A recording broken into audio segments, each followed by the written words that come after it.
Welcome to our channel. Today we how to authorize call tracking in CallRail for rental leads, detailed guide step by step clearly. To authorize call tracking in CallRail for rental leads, begin by logging into your CallRail account. Navigate to the Numbers tab located in the main menu. Select the number you would like to track calls for.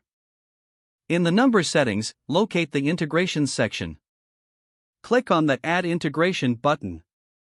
From the list of available integrations, choose the platform where your rental leads originate.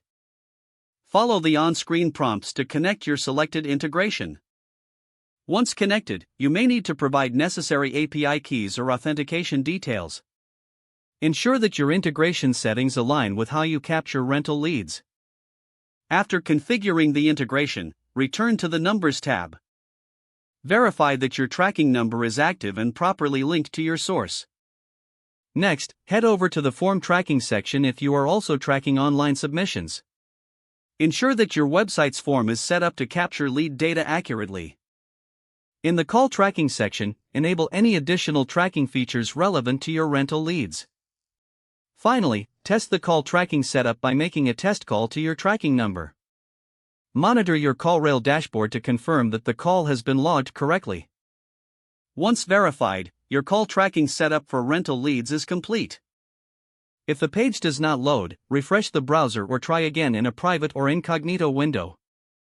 Make sure you are using the correct email address, then retype it carefully to avoid small typos.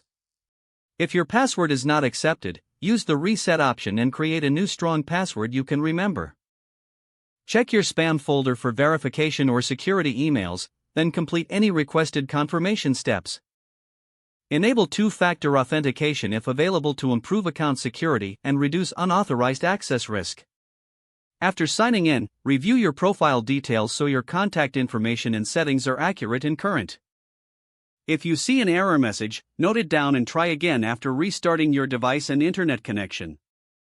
Log out when you finish, especially on shared devices, to keep your account and payment information secure. If the page does not load, refresh the browser or try again in a private or incognito window. Make sure you are using the correct email address, then retype it carefully to avoid small typos. If your password is not accepted, use the reset option and create a new strong password you can remember.